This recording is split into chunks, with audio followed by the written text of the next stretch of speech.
Mary Kay, you tell me when you started. I've started recording, so we're good to go. Perfect. Okay, well, welcome to everybody. We have an exciting event today with 5 outstanding female speakers. Before we begin and before I have the opportunity and honor of introducing these tremendously accomplished women, I would like to thank 2 men who helped significantly so put this program together. Jermaine Farms, who is present. Hi, Jermaine. He's the director. He's the director of the Hudson County Office of Business Opportunity. And also Luis de la Hoz. He's the chair of the New Jersey Statewide Hispanic Chamber of Commerce. Thank you both, gentlemen, for your hard work putting this panel together and for all the support that you have offered to St. Peter's over the years. Thank you. Also want to thank Dean Mary Kate Natus, who is just tremendous in everything that she does, and she put this panel together, organized everything, and she's a constant support to female leaders, to me as director of the Women's Advancement and Leadership Initiative at the university, and I definitely have to put a shout out to Dean Natus. Thank you, Dean Natus. So today what we put together, and I'm going to speak in my New York rapid voice here, because we have 5 speakers in only an hour, and we've met a couple times and discussed what we hope to present to you today. And some of the things we want to talk to you today about is really the background of these women, the fact that they are women in sometimes male-dominated areas. They're entrepreneurs, they're successful entrepreneurs, and they're Hispanic or Latina. And we'd like to hear how their culture has influenced their business decisions, maybe the unique challenges they may have faced because of their background, because of the fact that they're women.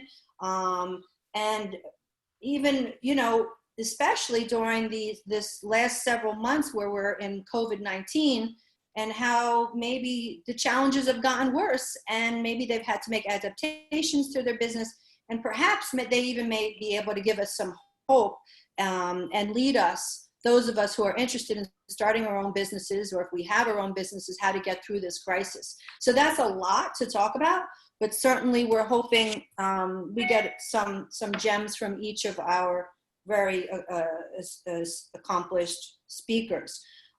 Without further ado, I would like to introduce our first speaker, who is Lizette Moradas, and she's the owner and operator of El Gordo Peruvian Eatery. She has 3 restaurants in North New Jersey. She's launched these restaurants over the last 8 years, and prior to starting these businesses, these very successful businesses, very delicious food, by the way, at these restaurants, she had a career in corporate training and sales. So without further ado, I'd love to hear from Lizette. And again, just to remind you, we're hoping to hear a little bit about your story, how your culture and gender may have impacted the way you run your business, any unique challenges you may have faced as a female business owner, and any adaptations you may have made over the last few months. Okay. Hello, everyone. Thank you, Laurie, Mary Kate, and everyone else that has made this opportunity possible to share with all of you. My name is Lizette, and to give you a background, I've been in the restaurant industry 8 years. However, I grew up in the restaurant industry because El Gordo restaurant was founded by my mother in 1996. After college, I decided to go into corporate America. I always knew deep inside that I wanted to join my mother in the family business, but I also felt that it was important for me to first build some solid, tangible skills that would help me the day that I did to really grow the business from a local mom and pop food destination to what my vision is, which is a national chain of Peruvian eateries. You know, like most people that are in the corporate world that are looking to take that leap into entrepreneurship, it's a very tough decision to make. It's very, you know, because it's filled with so much uncertainty. So I was debating it for some time, and in a lot of way, I always say the decision or the timing of it was really made for me, because part of my story and my journey is I came to the United States when I was 6 years old. So throughout the years that I've lived in the United States, I've been in the process of as well adjusting my legal status here. So for a very long time, I was known as what most people are referred to as dreamers. So in 2012, I actually was detained by ICE due to my legal status, where I spent 3 weeks in a detention center in Elizabeth. So that resulted in me losing my corporate career. It resulted in many other different effects, but it was really a blessing in disguise, because what it led to is me finally joining my mother in the industry, and me emptying out my 401k and opening my first location in Passaic. So yeah. Yeah, so I've been in the restaurant industry, and I say culture, gender, especially in this industry, has had a lot to play part. I came into already a restaurant that was established. My mother, her location, my uncle has his location in Patterson, all known as El Corto. So I think the first challenge for me in the past 8 years, and where I've gotten better at as a woman, especially because I think a lot of times as women, we put certain limitations on ourselves, and we put ourselves in a mindset that can sometimes hinder us. So for me, I joined the restaurant industry. My experience is in corporate America. I'm not a chef, I'm not a cook. And for a couple of years, I said, okay, if I'm going to be a restaurant owner, I have to know how to cook. No one told me that. I told myself that, and I felt like, how can I grow this restaurant, this chain of eateries, if I'm not a chef, if I don't know how to cook? So it took time to then adjust myself to that, because I think part of our Latino culture is we come from very hardworking parents, right? And the mentality of most of our parents, or at least of my mother in running her business, is it's very much, you have to be in your restaurant all day, and you have to be here. And if you're not here, you're not really working. But I felt if I want to grow the brand, then I can't think like a worker. I have to think like a CEO. And that was really, for me, one of the hugest struggle, not only in terms of getting my parents to see that mindset, but for me to be okay with that mindset, right? And for me to sort of believe in myself enough to say, okay, you know what, I may not be the chef, but hey, the CEO of a hospital is not always a doctor. Right.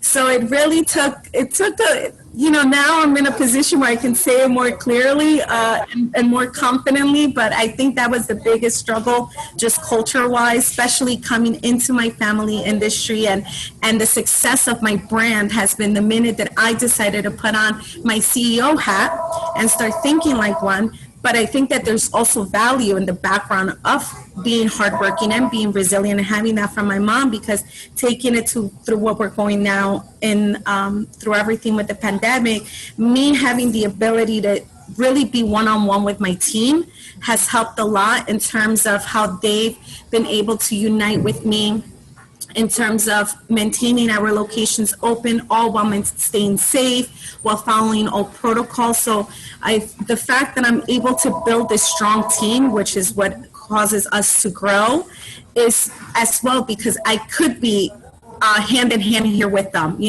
Sometimes when I am here in the restaurant, I am working. I'm right alongside with them. Picking up the phone, helping customers. So it's both been it's been great to be able to have both things. That's amazing. I love your necklace dream, which you talked about as your dreamer. And Yes, it's pleasant. Yes. Are coming true. And I will never forget that. Don't think like a worker, think like a CEO. I think we have to think what we want to become. We think it, we visualize it, and we make it happen, and you surely have. Thank you so much for that. I'm sure we're going to be coming back to you, Lizette, with questions at the end. Of course. Okay, thank you so much. Our next speaker is Miriam Cruz, and she is president and CEO of Your Finances, LLC. She manages a variety of services. Too long for me to list all of them, but just to give you a taste, she does bookkeeping. She manages this variety of services, including bookkeeping, payroll, commercial real estate financing, equipment financing, investment properties financing, even SBA loans, financial coaching. Sounds to me that she does it all. So without further ado, I would love to hear from Miriam your thoughts. I don't see her here, but I'd love to hear your thoughts again. There you are. I'd love to hear your thoughts again on, just to refresh your recollection, just your background, your culture and gender, how that may have impacted your decisions in your business, maybe unique challenges as a female business owner, and how you've coped during this crisis we're all facing right now. Thank you, Lori. Good afternoon. Thank you for the opportunity to share my story. My name is Miriam Cruz. I am the owner of Your Finances LLC. I am Ecuadorian. I came to the United States in 2001. In Ecuador, I used to have corporate jobs. I had experience on like the largest corporations in Ecuador, working in the accounting department. When I came to the US in 2001, the reason why I came to the US was just to kind of get away from my ex-husband, because we were going to getting divorced, and he didn't leave me alone. So I was like, okay, I gotta go away. So, you know, we will have a healthy ending of our relationship. So I came with that idea here because my mom lived in the US. So when I came to the US, my idea was to learn English, and I went to school and I started working as a waitress in a restaurant, and I put myself through school for 2 years. And I started working in banking. Again, my plan was not. Okay, what can we do for students? Like, what do students want from us? And again, what would the students want? You know, what would the someone mute me? Yes, sorry about that. Keep going. Okay, so when I went to school, I learned English and I started getting a better job. I started working at the pharmacy, and then I started working in banking, not knowing that that was going to be my passion. I was always good with numbers, my accounting background. I was always passionate about finances, and I learned to manage money well since I was little, because my father was like, you cannot spend more than what you have. You always got to live to whatever money you have, and we will separate the money in different buckets, rent money, you know, clothing money, food money. So I was always good managing money. So for me, when I came to the US, dealing with people that struggle financially was painful. So I always try to help people that, like all the people that will have their accounts always overdrawn and come to the bank and be like, they had like overdraft fees and I had to reimburse them. It was, for me, it was a struggle. And sometimes when you're not able to reimburse those fees because you have a manager on top of you that like, no, you have already reimbursed enough fees already. Like, I try to find a way to help people to be better managing their money. So I was always advising people on how to build their credit, on how to manage their money. And, you know, as I grew on my banking career, you know, I became a business banker, a commercial banker, and a relationship manager. My idea was always to eventually branch out and have my own business. But you get too comfortable when you start making a lot of money that is hard to leave, because it's like that trap that you fall into. The more money that you make, you're like, I want to leave, I want to be my own boss, but you can't leave because you don't want to give up that big salary that you make. So as of last year, my daughter finished high school and I had already enough money saved. I'm like, no, I had to get myself ready to do what I wanted to do. And it was a struggle because I had a lot of ideas. I wanted to do financial coaching, like my primary source of income, but financial coaching was not cutting it. I tried doing it as a part-time, and people wanted always the easy way out. They prefer paying someone to help to fix their credit versus learning how to manage their money. So I learned that the hard way when I first started. And I'm like, okay, no, I have to do something else so I can diversify the sources of income. And then through a coaching with the Chamber of Commerce programs and other programs that I was part of, I'm like, what other things can you do where you can help people and add different services to business owners? So I'm like, okay, I know how to do lending well. I have the financial skills.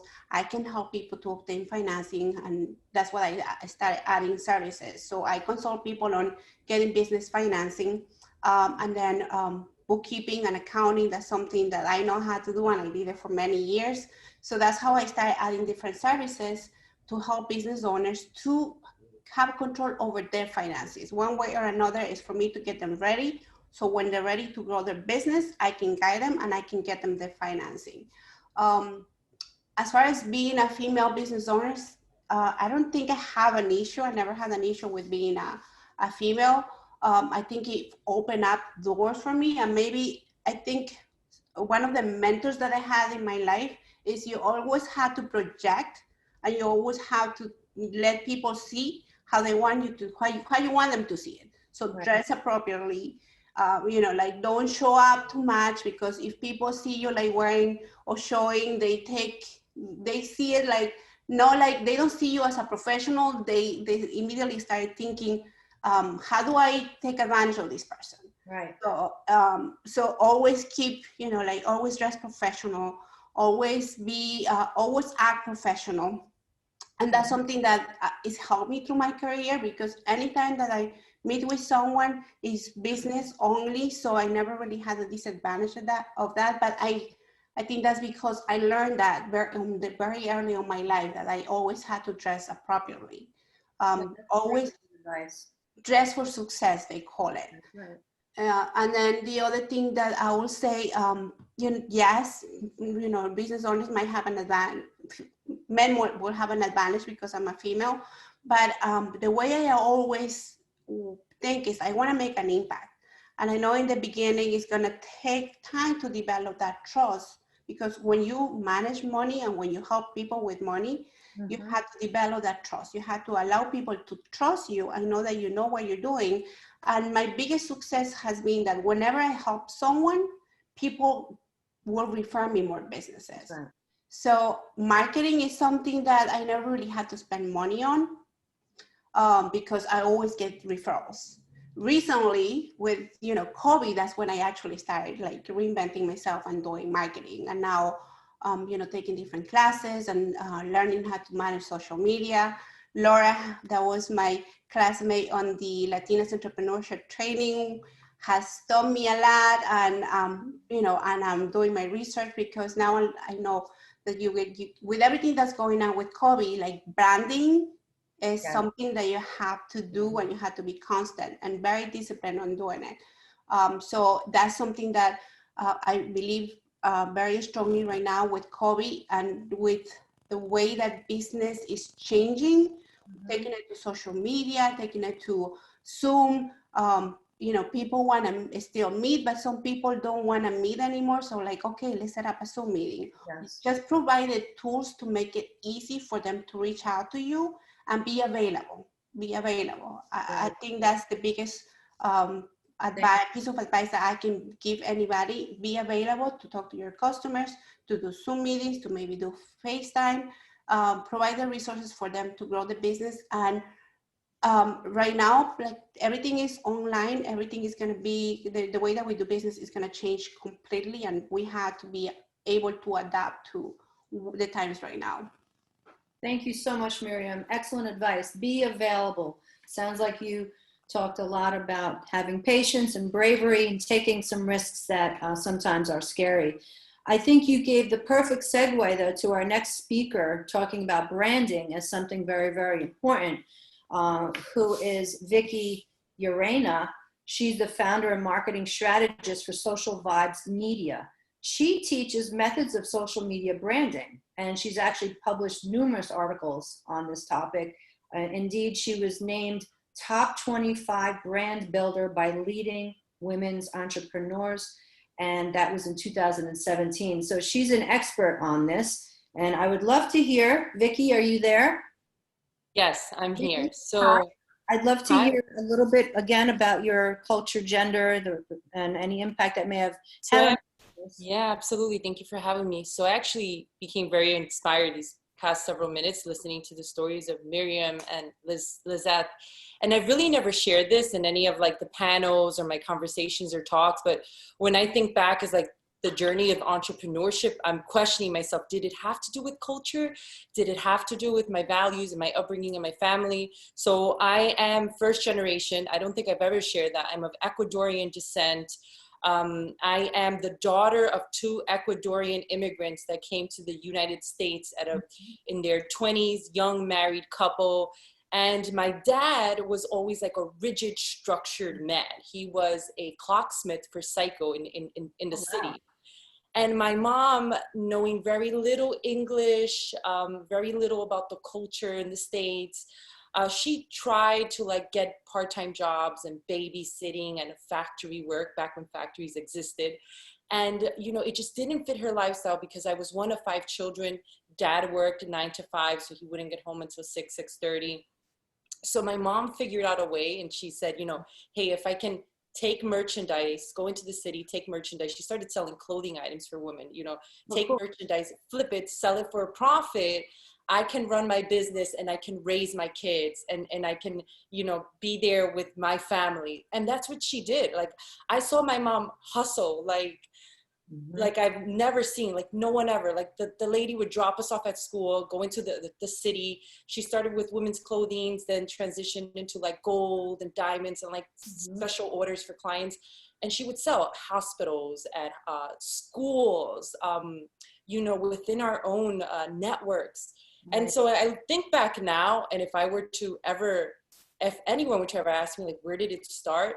You know, I would have to say it really started there is what I saw. My mother was a hard working woman. And she figured out with little resources, little knowledge, limited command of the language, you know, how to build her own business.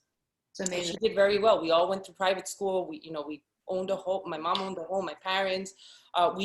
She did really, really well. She exceeded my dad's salary. And my dad was, you know, working his W-2 pay stubs and paychecks. And my mom doubled, tripled it with her business. So, you know, and I also, looking back at my story, you know, I started in corporate, very, again, linear, finished college, got my first corporate job at PR Newswires, which is public relations, press releases.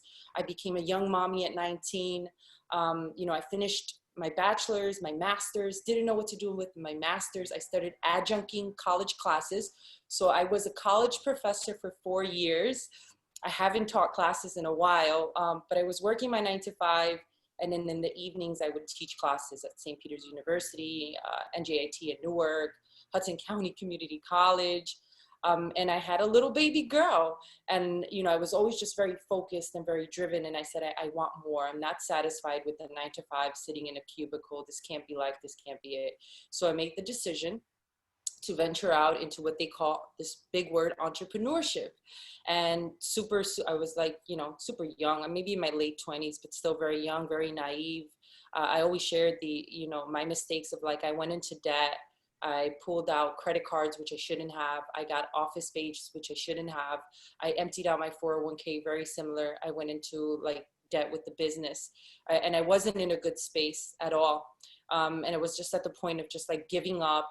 But I realized the one thing I lacked was really partnerships. I didn't have a partner in the business that can help me figure out how to grow and scale this business. So I remember meeting the guys at NovaFX, which Freddie is my business partner. We took both our marketing agencies and we merged them together. Mm-hmm. And Freddie was just as young as I was, and he was in the building and he had his group of guys. And I said, you do what I do. We complement each other's services. I think that we're good working together.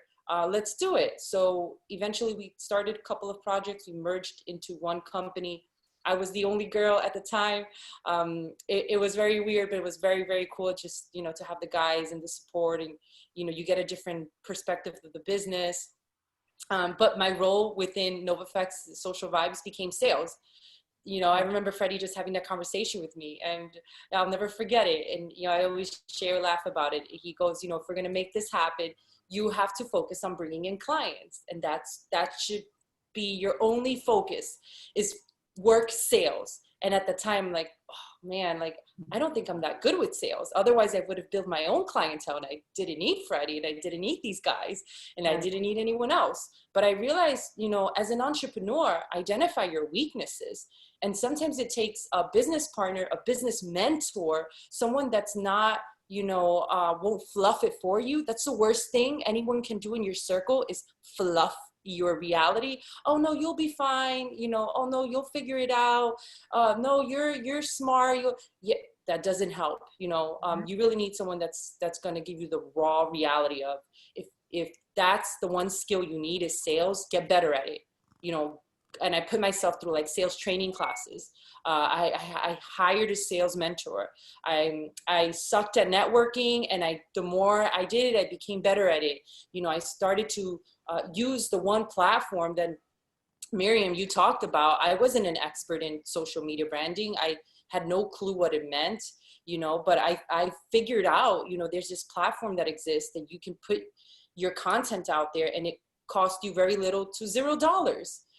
So I just took online classes. I YouTubed things. I started to follow influencers on social media and analyze their content and what's attracting people and what's drawing people. So I used social media branding. I became better at sales. I started taking sales courses, reading sales books as well. And that became my role within the marketing agency, is just pulling clients, bring them to the table. And then I had the fulfillment team, which is the team that Freddie established. They would execute on the marketing campaign. So that went really well. And then, so building out the marketing agency, then I said, okay, I'm not satisfied. I want more. So I had the goal in 2019, early 2019, I put the goal in my head is I'm going to figure out how to jump into real estate and align myself with either a business partner or some sort of company or someone that can mentor me through that. I really wanted to figure out, how do I use my skill sets, my knowledge, my network to get into real estate investing. And so we had a couple of clients, real estate related clients for the marketing agency. And one or two clients I think I tried to partner with and just wasn't a good fit. It didn't work out at the time. And then one of my clients, Ralph DiBagnera, we serviced him with like websites and marketing services. And, we were working one event together. It wasn't an event we put together. It was just an event that I was working and he was a participant of.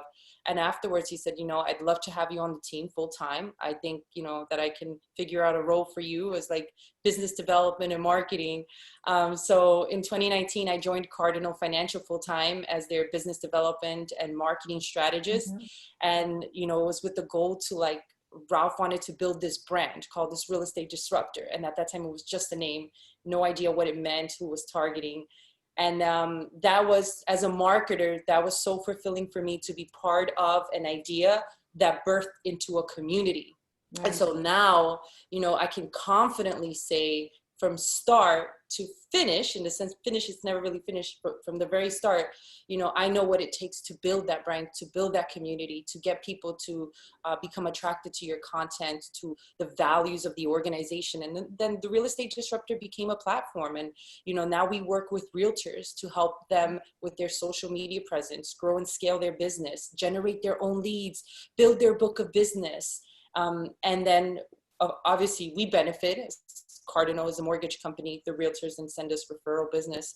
So, if I were to give one advice to entrepreneurs is just accept the fact you're going to fail. And failure can mean you're going to get into debt. You're going to partner up with the wrong people. You're going to hire people that may not make sense. You're going to make so many mistakes. Accept it. It's part of it. But also identify people within your network that are never going to fluff it for you. I think that's the one thing I can appreciate from my partners, and that's Freddie included, even Ralph included, is the when you have people that can tell you, look, let's improve in this area. We're not good in this area. You're not good in this area. Identifying your weaknesses. And it's either outsourcing them. So I always love to give this website. Miriam, you mentioned social media. I have a website, called Upworks, UPWORKS.com. You can find social media strategists, public relations people, website designers, logo designers, virtual assistants for a very little cost. And it's all virtual and they deliver it, and great communication. I've used the service in the past. Figure out if you're weak in an area, get better, or outsource it to someone else. And then my second advice is build your own system. So you think about yourself as this one person. You're either a visionary or an executor, right? And so you have to figure out, okay, how can I duplicate myself without burning myself out? I'm always thinking about that 10 steps ahead. If I'm generating leads, if I'm bringing in business, I'm actually I actually track everything Excel sheets. I'm a data girl. How many how many leads, how many deals do we have in the pipeline? How many are we nurturing? How many are we close to closing? Okay, if one person can do that, how do we scale that model? Are we bringing in other people, or are we bringing in systems and tools that can automate that process? So that's another advice, is I would always say, always think about how to scale. You can be really good, but do you want to stay at good, or do you want to be great? This is great Right. advice, Vicki. This is really super advice. I don't want to cut you off, but in the efforts of time, we'll come back to Got some it. of these great concepts that you've given us. Identifying weaknesses, you've said many times. I think I couldn't agree with you more. And surrounding yourself with people who actually won't be too intimidated to speak Yeah. the truth and tell you. Yes.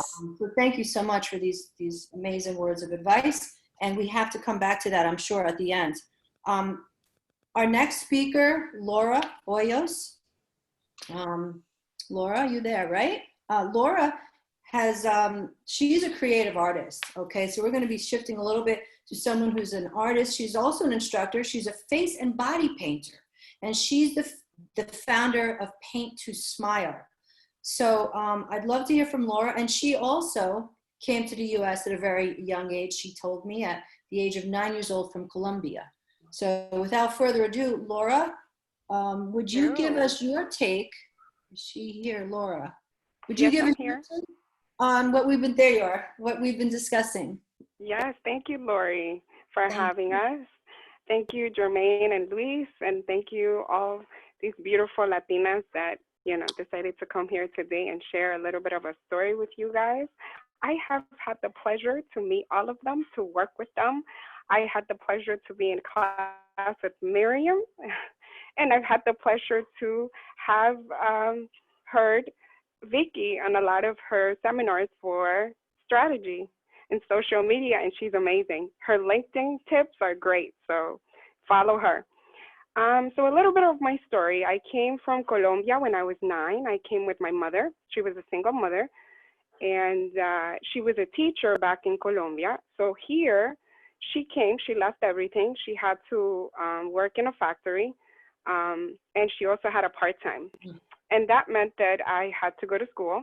I knew in my heart, and because she was a teacher, she always told me, get your education, because knowledge is power, and you have to get your education.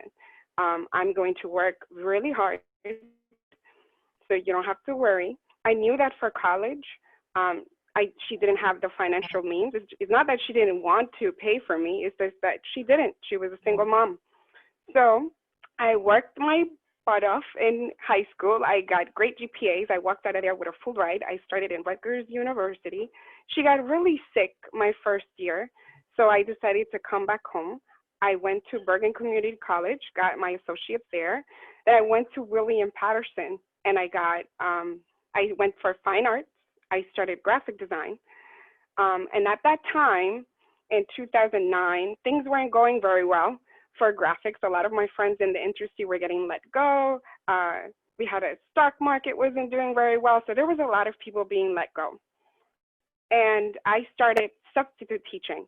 And my first job as a substitute was in an art room. Oh, wow. So I fell in love with teaching art, and I decided to go back to school.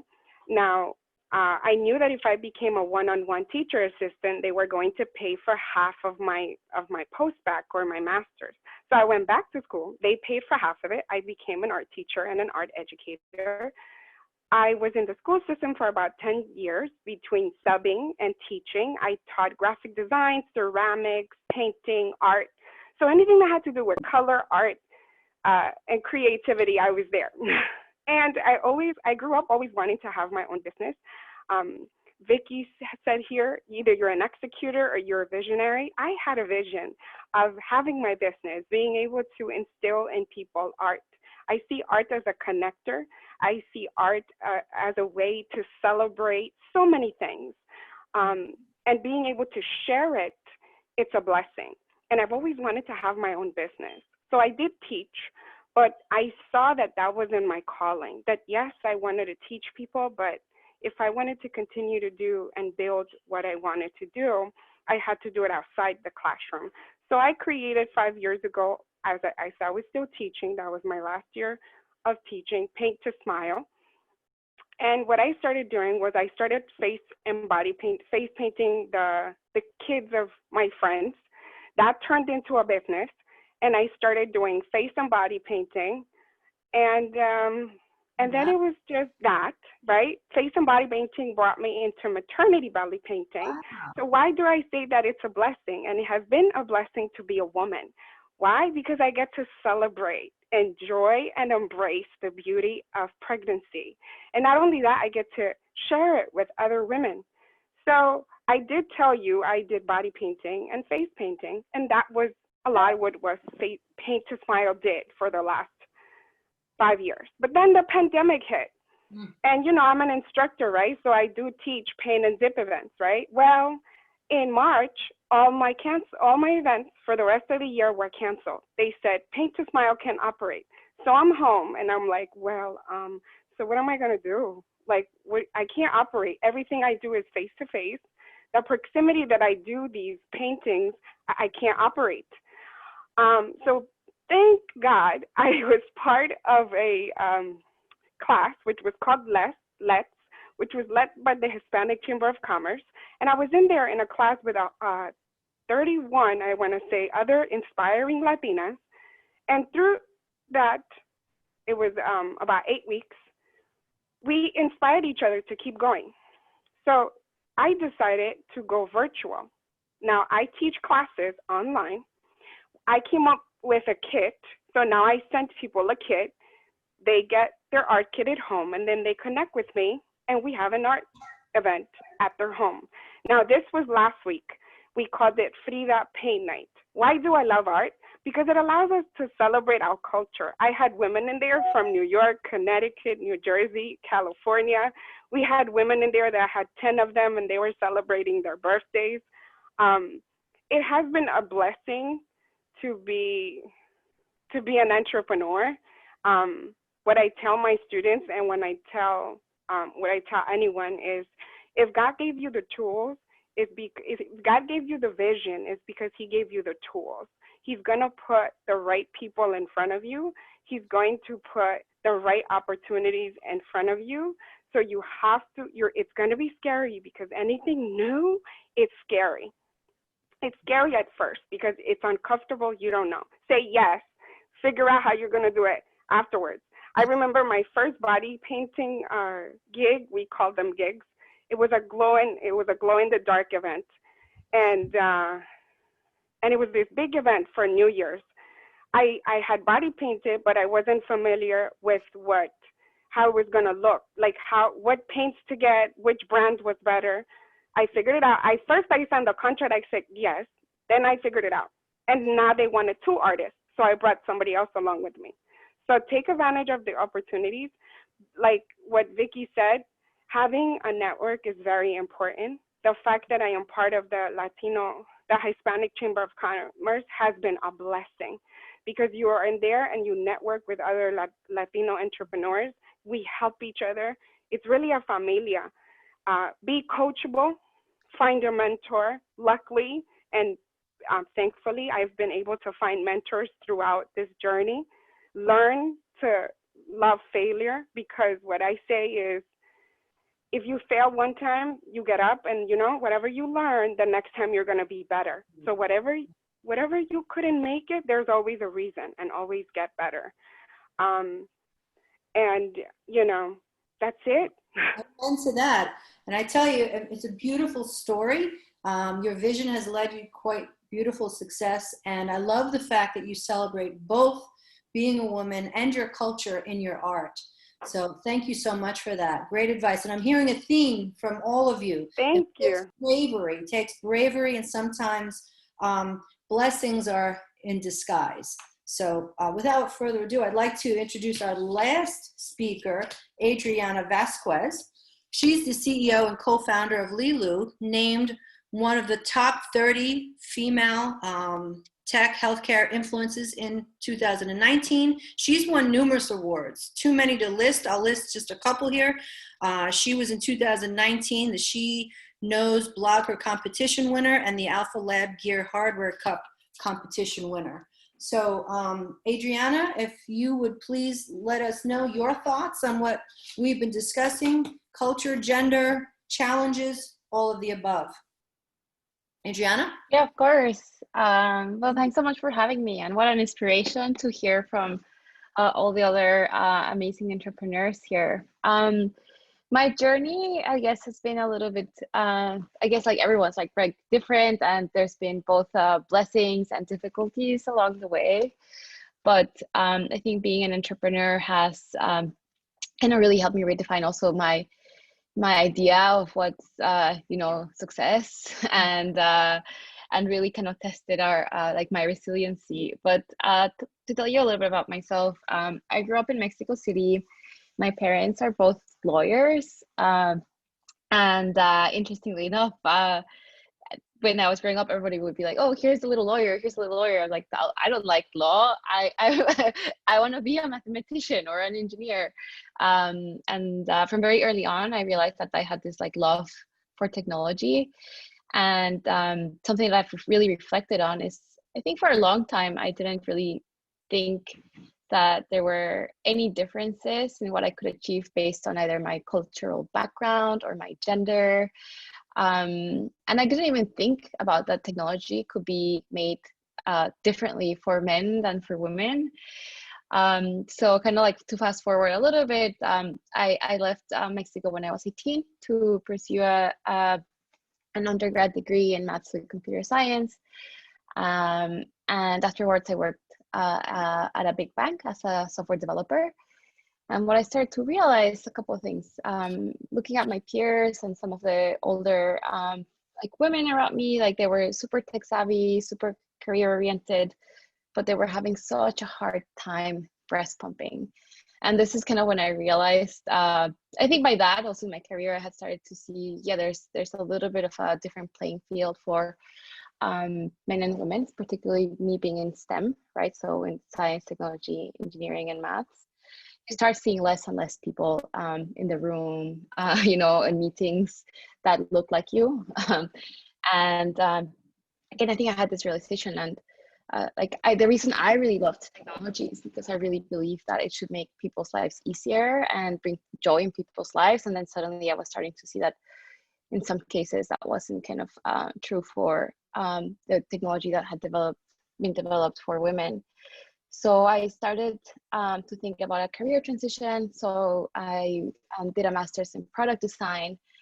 And from there, I really thought about how, we could continue to use technology to improve women's lives. And I started my company, Lilu, which we built smart garments and tech products for new moms. And in that journey, I guess I found myself being a female founder, Latina entrepreneur. That again, it's really interesting for me. Again, like thinking like 5 years back even, and first of all, I thought of myself as a mathematician, as an engineer, as a product designer. But now, I embrace and everything that comes with being a female Latina entrepreneur. And some of those things are going to be great, and some of those things are going to be really difficult. So one of the things we learned in this journey is that, for instance, for female Latina founders, like let's take a step, for female founders, like anywhere between like 2 to 5% of venture capital dollars go to female founders. And then like that means stats are all over the place, but like less than 1% go to diverse entrepreneurs. So guess where the intersection is for all these women in this panel, right? That are, founders, entrepreneurs, CEOs, like we get less than like, 0.5% or 0.05% of VC capital out there. And that's that really tells you that there's something that no matter how hard you work, no matter X or Y or Z, that there is a different playing field. And I don't think that should make any one of the speakers or the audience feel like, oh my gosh, like it's like, how can I even get started? If anything, it should be like adding fuel, fuel to the fire of like, let's show everyone that we can do this, right? Because despite all the difficulties, look at all these amazing women, with us here today that have, broken like barriers, accomplished so much. And that just tells you like about the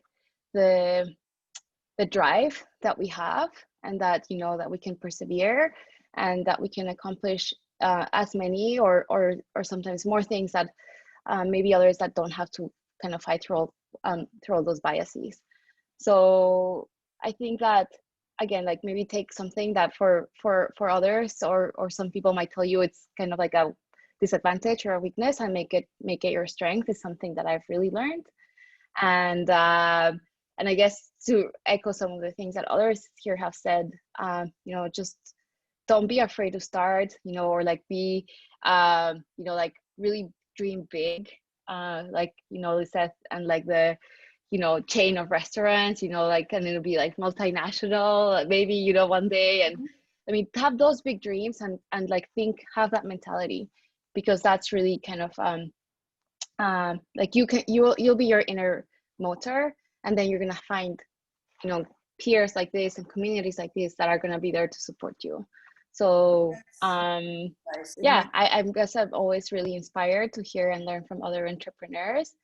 And if there's any way, you know, that I can also support anyone who's thinking about starting their own business, I'd love that, because, you know, we have to pay it forward. And the only reason that I'm here today and like, you know, the company that we have today, you know, we're still pretty early, but it's been because of all the help and support from, you know, groups like this, and my teachers and my professors and my college friends. So Right. enjoy the time you have right now at school or wherever you are in your career, and surround yourself with people that are gonna support you and uplift you. Thank you so much for that, Adriana. It's, you know, we started talking about dreaming with Lizette, and you finished by saying dream big. Big, you know, big dreams are possible, and you've all showed us that. You're living, breathing examples of success. And I always say to my students that I think seeing is believing. So thank you to the 5 of you for letting us witness this success, this great success that you've had, and to hear from you what has brought you to those places. I also love this theme that I've heard from all of you. Use your weaknesses to your advantages, right? Sometimes disappointments can be turned into great successes and maybe thrust and push you in either the direction you wanted or a different direction, but to fight and persevere. And thank you so much for that. We have a few minutes left, 6 or 7 minutes left, that I would love, if anybody has a question, Philip is going to man the question box in the chat box, or you can just raise your hand by using the function on the bottom of your screen. Any students or participants have any questions? We have, by the way, as we're looking at questions, lots of people in the comment sections thanking you all for these great words of advice. Questions? Comments? Everyone's getting shy on me now. Actually, I'd like to jump in with a question as we wait for other people, but I guess if there's one thing that you can tell your younger self, and this is for everyone to answer, what would you say? Wow, that's a good question, Philip. How about we get a line from each of our 5 speakers? What would you tell your younger self? I'm glad I don't have to answer that one. I would say listen to your parents. I love it. That's a good answer, Miriam. I guess I can say, don't you worry, because I'm always, I always try to do things fast, and God always has a way. I had, you know, my idea was to go be a teacher, become a principal, and I had all these planned out, and that didn't happen. And in my business, I'm able to use all that background as a graphic designer, as an art teacher, and now I'm able to do my passion and have a business. Right. You know, so just trust the journey. Perfect. Good advice.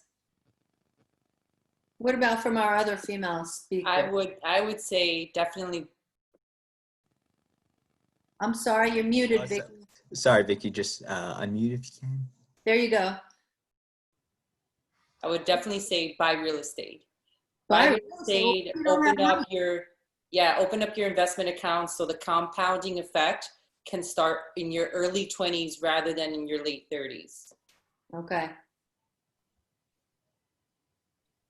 Adriana? Yeah, and I would say I agree. Like if you like start things early and maybe don't wait. Like don't be a perfectionist. Mm-hmm. There's the saying, right? Like perfect is the enemy of done. So just Right, go for it. There'll always be time to refine things and iterate. right. That's good advice. Lizette? Um, Yes. Oh, the real estate. I just actually found myself telling myself that a few weeks ago as I'm growing my real estate portfolio. I was like, God, if only I would have started this sooner. So definitely, I say that to all my young workers. I think I'm talking to myself is I say, believe in yourself. Definitely education, never take it for granted. Knowledge is definitely power, and invest in you as well, and the different goes back to weaknesses. If you identify something that you're not strong in, take the time to find a mentor and really invest in yourself. Thank you so much, ladies. This has been a tremendous and just really insightful presentation by all of you. Like I said, seeing is believing, and your role models to the young and the old people on this program.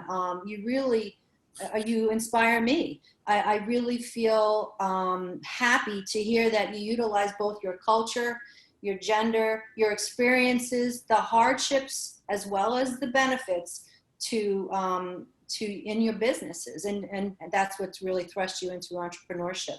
So thank you all again, and I hope that we can do this again. I'm hoping for part 2. Yes, definitely. I would love that. Thank you ladies as well for sharing. It's been great getting to know all of you. Sorry, can I just add something before? Please.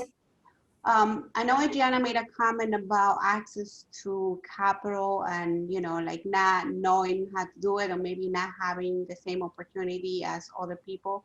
Yes. And with the experience that I have in banking and working with small business owners, and this is no different between, Hispanics or any other culture. My experience is if you find that person that mentors you as far as like keeping your financial in order, that is like the first step for you to access to financing. And through this pandemic and helping many business owners to obtain access to capital through all the different programs, federal and state, at the state level or the city level, what most of business owners lack is the financials.